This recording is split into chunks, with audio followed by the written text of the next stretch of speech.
working time, right?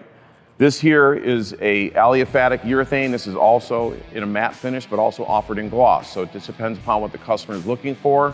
A lot of times people think that glossy floors are slippery, when actually when you do a coefficient of friction test on it, you'll find out that many of these products super exceed the ADA standards for the coefficient of friction, right?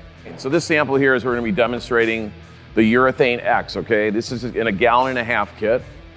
We found that 1.5 gallon kits work really well. So this material here is a great floor system for people that are just doing a 2-step grind and they want a nice sealer on the top of it. We're gonna demonstrate this going on top of a glossy epoxy floor, and we're gonna be matting it out so you'll be able to see how the matting works. We're gonna be using this one. This one is solvent-based, so there is gonna be an odor for this one. This has a mixing ratio of 4A to 1B, so a little bit different than before. We're gonna have 2 minutes of mixing, hour of bucket, 20 minutes of working time, and 3 to 6 hours of dry time. Yeah, this is a very thin liquid. It'll mix very quickly, but you always wanna pre-mix your A, pre-mix your B, just to kind of get all that material back up into suspension that's been sitting in your bucket. I generally joke that driving around in your truck is not mixing the chemical, so make sure that you use a stick and mix it thoroughly before you pour it into your container. Since it is solvent-based, you're gonna wanna wear a mask with this one, okay? We're gonna go 4-to-1 mixture. Get all that stuff out of that container.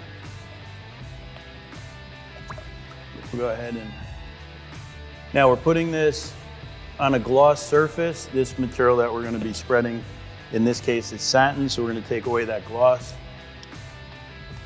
Nice finish. And when you say working your way out, right, a lot of people don't maybe understand that out there. Yep, generally we're gonna start in the back of your room, the back of your workspace. We're going to try to work our way across and through the room to the exit. So that this way we don't overwork the material. And we're gonna keep track of where we're moving the material. So I'm moving it in an organized fashion across my workspace, across your floor, out of your room.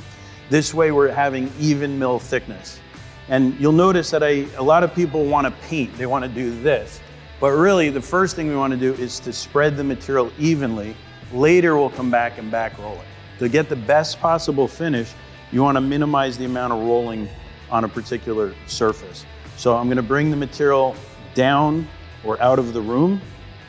I'm gonna fill in this floor, make sure that everything now is evenly covered. So I am back rolling.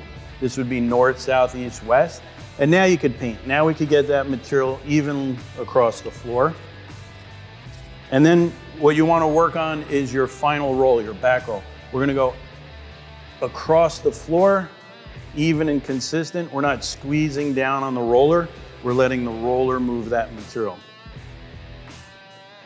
Working our way out with just a slight overlap, about 1 inch overlap on your roller. And that's it. That was as easy as that could be. That looked pretty easy. I think that pretty much anybody could do that. Absolutely. Right? Absolutely. Well, like you said, make sure you're wearing some type of respirator. vapor respirator here for the fumes.